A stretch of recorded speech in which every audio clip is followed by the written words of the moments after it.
शेतकऱ्यांना कर्जाच्या विळख्यातून काढण्यासाठी सिंदखेड्यात शिवसेना जिल्हा प्रमुख हेमंत साळुंखे यांच्या नेतृत्वात आत्मिक शेतकरी मेळावा संपन्न।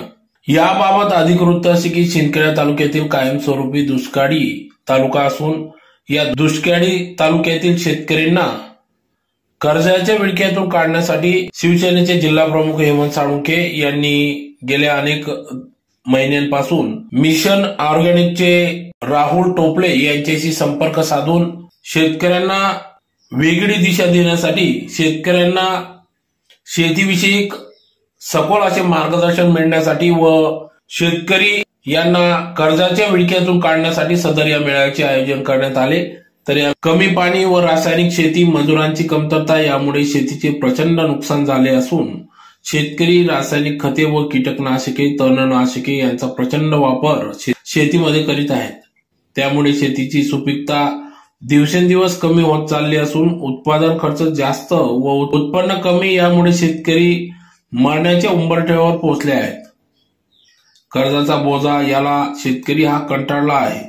या संकटातून शेतकऱ्यांना मुक्त करण्यासाठी शासन पातळीवर पंजाबराव देशमुख नैसर्गिक शेती अभियान देखील राबविण्यात येत आहे, परंतु शेतकऱ्यांपर्यंत त्याची माहिती अद्याप पोहोचलेली नाही। त्यामुळे शेतकरी याबाबत अनभिज्ञ अज्ञानी आहेत। त्यामुळे सदर बाब लक्षात घेता शिवसेनेचे जिल्हा प्रमुख हेमंत साळुंखे यांनी या ठिकाणी शेतकऱ्यांना या कर्जाच्या विळख्यातून काढण्यासाठी सदर या मिशन ऑर्गॅनिकच्या माध्यमातून मार्गदर्शन करण्यासाठी या ठिकाणी संस्थापक अध्यक्ष राहुल टोपले यांचे सखोल असे मार्गदर्शन या शेतकरी मेळावा घेण्यात आला। तर या संकटातून शेतकऱ्यांना बाहेर काढण्यासाठी शिवसेनेचे जिल्हा प्रमुख हेमंत साळुंखे हे गेल्या अनेक दिवसांपासून कार्यतत्पर होते। तर त्यांनी व चंद्रभूमी अॅग्रो प्रोड्युसर कंपनीचे प्रमुख भूषण पाटील यांच्या प्रयत्नातून कोल्हापूरचे मिशन ऑर्गॅनिकचे संस्थापक अध्यक्ष राहुल टोपले यांना त्यांनी बोलवून दिनांक 25 जुलै 2024 रोजी दुपारी 3 वाजता सिंदखेडा शहरातील बिजास आणि मंगल कार्यालय या ठिकाणी भव्य असे मिशन ऑर्गॅनिक संदर्भात या ठिकाणी शेतकरी मेळावा घेण्यात आला। तर यावेळी जिल्हा अंमलबजावणी पक्षाचे प्रमुख विनय बोरसे, आत्मसंचालक नवनाथ कोडपकर, सहसंचालक हितेंद्र सोनवणे, तालुका कृषी अधिकारी शीतल पवार आदींचे या ठिकाणी मोलाचे असे मार्गदर्शन लाभले। तर यावेळेस शेतकरी भूषण पुरस्काराने प्राप्त असलेल्या शेतकऱ्यांनी देखील या ठिकाणी मार्गदर्शन केले। तर या कार्यक्रमाप्रसंगी या ठिकाणी या मिशन ऑर्गॅनिक चळवळीत शेतकऱ्यांनी विना खर्चाच्या व जास्त उत्पन्न देणारे नैसर्गिक आध्यात्मिक शेती अभियानात सहभागी होऊन कर्जमुक्त व विषमुक्त अन्न करण्याचे आव्हान या मेळाव्याप्रसंगी जिल्हा प्रमुख हेमंत साळुंखे व भूषण पाटील यांनी केले। तर यावेळेस शेतकरी हा मोठ्या संख्येने उपस्थित होता। या शेतीला कुठेतरी उपजाऊ करायची असेल, या शेतीमधून जास्त उत्पन्न करायचं असेल तर आपल्याला कुठेतरी वळावं लागेल, कुठेतरी ही रासायनिक शेती सोडावी लागेल। आणि त्या दृष्टिकोनातून आम्ही गेल्या अनेक वर्षांपासून त्या शोधामध्ये होतो।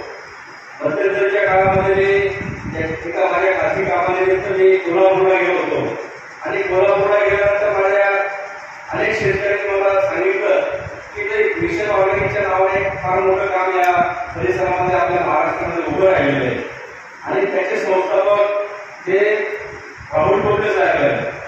तर त्यांची भेट माझी योगायोगाने झाली आणि त्यांची भेट झाल्यानंतर त्यांच्याशी इंटरव्ह्यूज केल्यानंतर, त्यांच्याशी चर्चा केल्यानंतर, अनेक शेतकऱ्यांशी बोलल्यानंतर असं लक्षात आलं की आपल्या तालुक्याला, आपल्या या जिल्ह्याला त्यांचा लाभ झाला पाहिजे।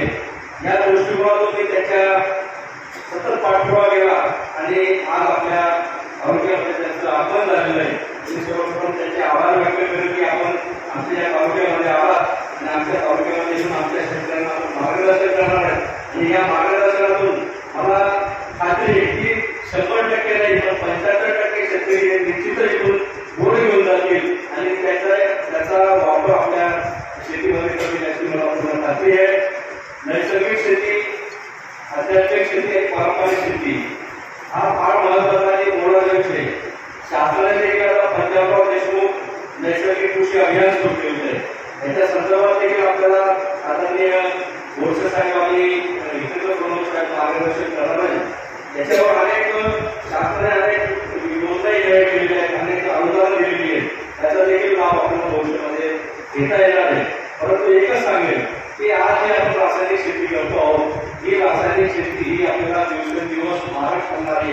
आज आपण बघितलं की प्रत्येक घरामध्ये आज कॅन्सरचा पेशंट आहे, प्रत्येक घरामध्ये हा ब्लड प्रेशरचा पेशंट आहे, प्रत्येक घरामध्ये आज डायबिटीसचा पेशंट आहे.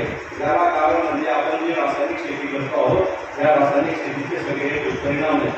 आणि हे दुष्परिणाम जर आपल्याला भविष्यामध्ये टाळायचे असतील आणि खऱ्या अर्थाने आपण जसे आपले पूर्वज जगत होते, कुठल्याही प्रकारचे आजार त्यांना नव्हते, 100-100 वर्षाची जगत होती आणि ही 100 वर्ष आयुष्य जगत असताना अगदी आनंदाने सुखी समाधानाने जगत होती. परंतु आजची परिस्थिती सगळी बदललेली आहे. आज आपल्याकडे जरी पैसा आला असेल तरी आपण सगळेजण आजच्या परिस्थितीमध्ये अत्यंत हरवलेल्या परिस्थितीमध्ये आपण जगतोय. प्रत्येकाची मानसिकता ही फार बदललेली आहे आणि प्रत्येक माणूस हा आरोग्याने ग्रस्त असल्यामुळे प्रत्येक माणूस हा अतिशय वाईट अशा परिस्थितीत जातोय. म्हणून आपल्या सगळ्यांना काळजी गरज आहे की आपण नैसर्गिक शेतीकडे वळावं लागेल आणि नैसर्गिक शेती करत असताना आपल्याला आजपर्यंत जो अनुभव आहे की पुढे नैसर्गिक आणि ऑर्गॅनिक शेती म्हटली की आपल्या तालुक्यामध्ये इलियास दादा असतील, यशवंत अण्णा होते, अनेक लोक नैसर्गिक ऑर्गॅनिक शेती करत होते. पद्धतीचं काम जर आपण आपल्या तालुक्यामध्ये आपल्या जिल्ह्यामध्ये उभं केलं तर आपल्याकडे फार मोठं संघटन उभं आहे, लोकांना फायदा होईल, शेतकऱ्यांना फायदा होईल आणि येणाऱ्या काळामध्ये त्याचा निश्चित आपल्या सगळ्यांना लाभ होईल अशी मला पूर्ण खात्री. वेळ खूप झाला आहे आम्हाला, अनेक गावांना आम्ही भेटी दिल्यामुळे अनेक शेतकऱ्यांशी चर्चा केल्यामुळे आम्ही थोडा वेळ लावला, त्याबद्दल आपली सगळ्यांची दिलगिरी व्यक्त करतो आणि मी पुढील कार्यक्रम. शेतीबद्दल माझं कुठलंही शिक्षण नाही आहे आणि मी शेतीमध्ये कधीही काम केलेलं नाही आहे. मी शिक्षणाला सिव्हिल इंजिनियर आहे. आता तुम्हा सगळ्यांना प्रश्न पडला असेल की साहेबांनी शेती संदर्भात ऐकायला बोलवलंय आणि प्रमुख वक्ता सांगतो की मी शिक्षण नाही आहे, म्हणजे काय आहे की तुमच्या मनामध्ये पडलेला प्रश्न काय मिळतो. मी जरी शेतकरी नसलो आणि शेती संदर्भातील माझा अनुभव नसला तरी गेली 10 ते 12 वर्ष मी तुमच्यासारख्या कशातरी धाडसी शेतकऱ्यांच्या बरोबर दिवसरात्र काम करतो आहे. सिव्हिल इंजिनिअरिंग पासून शेतीकडे येण्याचा माझा प्रवास हा अपघाती होता. पुण्यामध्ये माझं कार्यालय होतं आणि आजही आहे आणि मी खूप सुंदर रीतीने माझा व्यवसाय उद्योगधंदा केला, उभारला. माझ्या आईवडिलांची पुण्याई आणि माझ्या कुटुंबाची साथ यांना मी दैदिप्यमान यश मिळवलं आणि भगवंताचा आशीर्वाद आणि कृपा ही माझ्याकडे नेहमीच राहिली, ते आजही आहे. पण जेव्हा मित्रांनो सगळ्या गोष्टी तुम्हाला तुमच्या आयुष्यात मानण्यासारख्या मिळत असतात तरी सुद्धा कधी कधी काही गोष्टी अपूर्ण असतात. भगवंताने ते अपूर्ण ठेवलेले असतात. तसंच माझं काहीच झालं. व्यावसायिकदृष्ट्या आर्थिकदृष्ट्या मी सक्षम होतो, सुंदर यश मिळवलं, पैसा मजबूत मिळवला. अशा वेळेला माझ्याबरोबर काम करणारे माझे संचालक मित्र पुण्यामध्ये जे स्वतः एक चांगले उत्तम व्यायामपटू होते, त्यांना अचानक कॅन्सर झाला आणि आम्हा सर्व मित्रमंडळींना जवळच धक्का बसला. आमचा गैरसमज असा होता की आम्ही पालेभाज्या खातो, कडधान्य खातो, व्यायाम करतो, आम्ही निरसनी आहे, म्हणजे आम्हाला कुठला आजाराने रोग होणार नाही असा आमचा गैरसमज होता आणि थोडा अहंकारही होता आम्हाला, जो प्रत्येकाला असतोच. आणि त्या अहंकारापोटी आणि त्या गैरसमजापोटी मित्राला झालेला कॅन्सर हा आम्ही अत्यंत लाईटली घेतला. पुण्यामध्ये असल्यामुळे सर्व उपचार जवळ होते, पुणे मुंबई जवळ, आर्थिकदृष्ट्या आम्ही सक्षम होतो. त्यामुळे आम्हाला वाटलं की हा कॅन्सर काय आता होतो औषधानं, पण तसं झालं नाही मित्रांनो. आमचा अत्यंत जवळचा लाडका मित्र 6 महिन्यामध्ये आम्हाला सोडून गेला आणि ह्या गोष्टीचा जबरदस्त धक्का आम्हाला बसला आणि मग आम्ही भानावर आलो. आपल्या आयुष्यात एखादी चुकीची वाईट घटना घडल्यानंतरच शहाणपणा येतो बरं का, तसं माझ्या बाबतीत झालं. आम्ही आमचा मित्र गमावला आणि मग आमचा अभ्यास मन झालं की कॅन्सर होतो कसा. तुम्हाला माहिती आहे का सगळ्यांना, आपण गप्पा मारायला येतात एका दोघांना तुमच्याकडनं पण मला ऐकायचं आहे. तुम्हाला माहिती आहे का शेतकरी मित्रांनो कॅन्सर कसा होतो? माहितीये? मलाही माहीत नव्हतं. आणि जेव्हा आम्ही अनेक डॉक्टरांना भेटलो, अनेक विचारवंत लोकांना भेटलो आणि त्यांच्याशी चर्चा केली, त्यानंतर असं लक्षात आलं की कॅन्सर हा संसर्गजन्य आजार नाही आहे ना, हवेतून होत नाही. किंवा एखाद्या कॅन्सर पेशंटला जर आपण भेटायला गेलो, त्यांना स्पर्श केला तर कॅन्सर होत नाही आपल्याला. तो कॅन्सर होतो म्हणून शरीरात तयार कुठं होतो? तर तो शरीरात अशा रीतीनं तयार होतो, तुम्ही दिवसभर ज्या पद्धतीचं अन्नधान्य खात आहात, सकाळी उठल्यापासून झोपेपर्यंत ज्या पद्धतीचं अन्नाचं सेवन तुम्ही आणि मी करतो आहोत, त्यातून प्रचंड आजार तुमच्या आणि माझ्या शरीरामध्ये तयार होत आहे. हे खरं आहे का खरं आहे? आणि हे आजार तयार करणारं जे अन्न आहे, ते अन्न कोण तयार करतं? तुम्ही आणि तयार करतो मौली, ही पण शेतकरीच आहे तुमच्याकडे. आणि ह्या पापात मी सुद्धा सहभागी आहे, स्पष्ट सांगतो.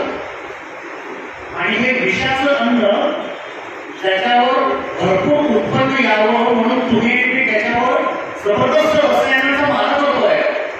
प्रचंड विषारी रसायन मारतोय, तणनाशक मारतोय, आपण फवारणी घेतोय. ह्या सगळ्या विषारी रसायनाचा अंश संपूर्ण तुमच्या माझ्या पिकामध्ये उतरतो आणि त्या विषारी पिकाचं अन्न जे तयार होतं, जे तुम्ही खातो, त्यातून तुमच्या माझ्या शरीरामध्ये अत्यंत घातक प्रकारचे रोग आणि आजार पसरलेले आहेत. याची साधी उदाहरण तुम्हाला सांगतो. आज आपण सगळे शेतकरी आहात ना, आजपासून एक उदाहरण त्याचं सांगतो. आज जर सिंदखेडा हे तालुका आहे ना, त्याची लोकसंख्या 10,000 लोकसंख्या 35,000 लोकसंख्येचा अर्थ आहे साधारण 10 ते 12,000 घर आहे. बरोबर? तेवढी घरं म्हणजे तिथं लोकसंख्या. सिंदखेडा गावामध्ये निसर्जीव ग्रामस्थ शेतकरी माझे मित्र असतील, त्यांनी विचार करावा आणि मला सांगावं, साधारण 15 ते 20 वर्षापूर्वी या सिंदखेडा नावाच्या गावामध्ये एखादं घर असं होतं का की ज्या घरामध्ये डायबेटीस आणि ब्लड प्रेशरची गोळी घेणारा पेशंट होता? असं 10-15 वर्षापूर्वी होतं. आज 10-15 वर्षानंतर त्याच्या या गावामध्ये असं एखादं घर आहे का की त्या गावामध्ये गोळी घेत नाही? आहे घर? प्रत्येक घरामध्ये काही ना काही आजार आहे. प्रत्येक घरामध्ये कोणी ना कोणी गोळी घेतो ना. काय नाही आहे का? हात बरोबर बघू, कोणाच्या घरात गोळी फेकतो नाही. हे काय बाबा पर्सेंटेज पॉईंट नॉट मध्ये का त्याचा आकलन करा मित्रांनो. 15-20 वर्षापूर्वी तुमचं आणि माझं गाव, तुमचं आणि माझं घर जे निरोगी सदृढ छान होतं, त्या प्रत्येक गावामधील प्रत्येक घरातील तुमच्या माझ्या कुटुंबामध्ये अशा प्रकारचे आजार हे कुठून आले? डायबेटीस ब्लड प्रेशर हवेतून येतो, अन्नातून येतो. ती विषवृत्ती पसरलेली आहे. तुमचं आणि माझं जे आरोग्य बिघडलेलं आहे ना, हे बिघडलेलं आरोग्य माऊली तुमच्या माझ्या सर्वांना आपल्या हाताने झालेलं आहे. कारण भरपूर उत्पन्न मिळावं म्हणून तुम्ही भरमसाठ खताचा मारा केला. बरोबर? भरपूर उत्पन्न मिळते असं म्हणायचं तुम्हाला? इथला कुठला शेतकरी कर्जमुक्त आहे ज्याच्यावर सोसायटीचं कर्ज नाही, ज्याच्यावर हा पुस्तक पैसे घेतलेले नाही, मित्रमंडळीकडनं नातेवाईकांकडे पैसे घेतलेले नाही, असा कुणी शेतकरी आहे का कर्जमुक्त? हा थोडा बरोबर. आमचे दिलीप पाटील पडण्याचे 19 वर्षापासून शेती करतायत सेंद्रिय. त्यांचा माती नमुन्याचा सेंद्रिय कर्ज हा 0.81 आहे. आमच्याकडे ही सातत्याने आपल्याला दळण करून ऑर्गॅनिक कार्बन आपल्याला टिकवायचा आहे. त्याच्यासाठी खूप मोठी मेहनत आपल्याला करायची आहे. आणि आता आपण काय करतो? आपण फक्त पिकांवर काम करतो. आपल्याला खरंच जमिनीवरती काम करणं गरजेचं आहे. जमिनीचा आरोग्य आपण वाचवलं तर निश्चित आपण या शेती पद्धतीला न्याय देऊ शकतो. 2002-03 पासून ही शेती पद्धती आपल्या भागामध्ये सुरुवात झाली. तिचं महाराष्ट्र शासनाने धुळे पॅटर्न म्हणून तिची नोंद घेतली.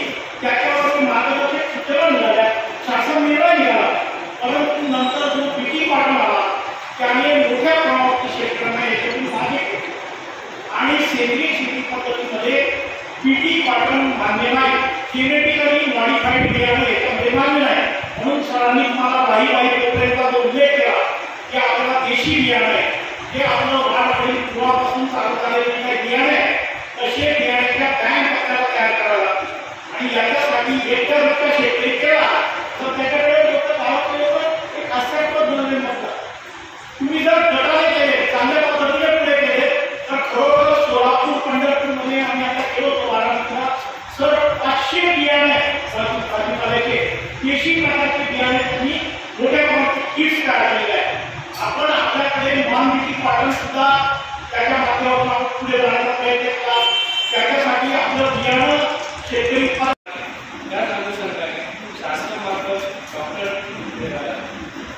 पंजाबराव देशमुख नैसर्गिक शेती मिशनची सुरुवात केली आणि याचा मुख्य उद्देश जो आहे की शेतकऱ्या जो केमिकल खतं आणि रसायन औषधं वापरतो याचा वापर कमी करणे, विशेषतः जमिनीचा कल्प वाढवणे आणि सुदृढ जी आरोग्याची जी समस्या आहे केमिकल्समुळे ती कमी करणे. आणि याच्यासाठी त्यांनी त्याला गटाची संकल्पना दिलेली या मिशनला. त्याच्यामध्ये प्रत्येक गावातून एक गट निवडायचा आहे, साधारण 50 शेतकऱ्यांचा एक गट असेल आणि तो जर गट एका गावात असतील जे इच्छुक असतील अशा शेतकऱ्यांचा निवडायचा आहे तर 2 गावांमध्ये तुम्हाला 50 शेतकऱ्यांचा एक गट करायचा आहे. आणि असे 10 गट केल्यानंतर त्या गटाच्या मार्फत तुम्हाला एक कंपनी स्थापन करायची आहे आणि ही कंपनी त्या गटातून कार्यरत राहणार. आणि हे जे तुमचे शेतकरी राहतील साधारण 50 शेतकऱ्यांचे एक गट आणि 10 शेतकऱ्यांचं 10 गट 500 शेतकऱ्यांचं तुम्हाला फळ भेटणार. म्हणजे 500 शेतकऱ्यांनी एकत्र यायचं आणि या 500 शेतकऱ्यांचा स्वतःच ती कंपनी स्थापन करायची. तर या कंपनीचा फायदा काय की आता जो आपण प्रश्न पडतो जसं सांगितलं की आपण उत्पन्न घेतलं, सेंद्रिय शेतीचं उत्पन्न घेतलं, पावसाळ्याची सांगितलं की आम्ही स्वतः माल विकत घेणार आहे, त्याच्यापासून प्रोसेसिंग करणार. पण तुम्ही जर 1 क्विंटल आणि 2 क्विंटल एक एकर करत असाल तर तुमच्यापर्यंत येऊ शकतो नाही. तुम्हाला जास्त 50 लोक एकत्र 500 लोक एकत्र त्या कंपनीच्या मार्फत ते उत्पन्न करणार तर मोठ्या प्रमाणात किती तुम्हाला तो माल त्याच्यापर्यंत घेता येईल. तर या सगळ्या संघटित करायचे सगळे प्रयत्न या योजनेअंतर्गत चालले आणि या योजनेअंतर्गत तुम्हाला कृषी विज्ञान केंद्र याच्यामार्फत प्रशिक्षण दिले जातात. त्यासाठी पातळीवर सुद्धा प्रशिक्षण घेतले जातात. आणि हे सगळं करत असताना याच्यासाठी अनुदान स्वरूपात तुम्हाला शासन देईल. कारण अनुदान हे योजना अनुदान नाही देते, कंपनीच्या स्वरूपात देते. मगाशी विषय निघाला की सेंद्रिय शेतीसाठी तो आम्हाला प्रश्न पडतो की शेतकऱ्यांना जागरूकता नाही. सेंद्रिय शेती करायची म्हणजे नेमकं काय करायचं? नुसतं शेणखत टाकलं म्हणजे आपण शेती झाली का? नुसतं लिंबोळी आलं तर झालं का? याची अजून जागरूकता होणं फार गरजेचं आहे. तर या योजना